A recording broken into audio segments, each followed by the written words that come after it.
катнашкандарга баарына чоң ыраазычылык билдирип кетүүгө уруксат этиңиздер. Рахмат дагы бир жолу. Кайсы кыргыз жандыбай азмын деле саны сансыз жогода ат үстүндө. Талбек Абдижалил уулу бала кезинде көкбөрү тартып, айылдагы аламан улактарга түшүп жүргөн. Ал учурда Слон KG маалымат агенттигинин журналисти. 23 февраль Атамекенди коргоочулар күнүнө карата Бишкекте өткөн көкбөрү мелдешинде журналисттер командасынын катарында ойноду. Майрамга карата Аккула ат майданда депутаттар, өкмөт мүчөлөрү, журналисттер жана спорт агенттигинин кызматкерлеринен түзүлгөн 4 команданын ортосунда кызыктуу беттештер орун алды.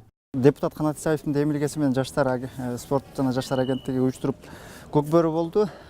Буга чейин мен оюн ойноп окуучу кезде 11-класска чейин эле анча мынча улак чапчумун. Анан 10 жылдан бери дээрлик улак чаппаганга элдин сүрөө, майдандын аурасы башкача болду.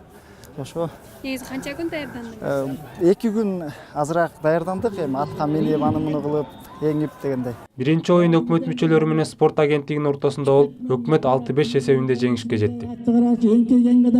Ай азамат! Мына мондай ыргыткан бер көчтө келип чаап көрсөтүп койгула. Кийинки оюн эл өкүлдөрү менен журналисттердин ортосунда болду.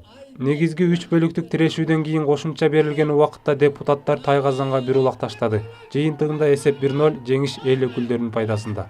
Ошо оюн күнү бизге бардыгы берилет деген уюштуруучулар тарабынан форма, кийим, камчы, ат, анан бардыгы берилди айтылгандай эле. Бирок ушу биз оюн башталарга жакын бизге 5 эле ат болуп калып, 7 оюнчубуз ат жок болуп калды. Мына ушул жерден биз бир аз маанайыбыз түшкөнсүп, анан баягы парадка чыгаарда ар кимден атын сурап чыктык да.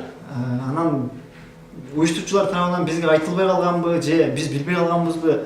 Айтор алардын айтымы боюнча биз өзүбүз аттардын баарын даярдап алып барышыбыз керек экен. Бирок андай болбой калды. Бизге ат берилет деген эле сөздү угуп ошондой даярдык менен барып ат берилет десек, бизге 5 эле ат болуп калып. Финалдык оюнда депутаттар менен өкмөттөн түзүлгөн командалар кескилишти. Оюн 2-0 эсебинде жыйынтыкталып, биринчи орун депутаттардын куржунунда кетти. Анан алар чын эле депутаттар, жогорку депутаттар улакты жакшы чабышат экен. Ошондой эле өкмөттө деле тажрыйбалуу улакчыларды 1-2 улакчыны кошуп алыптыр, спорт агенттиги ошондой.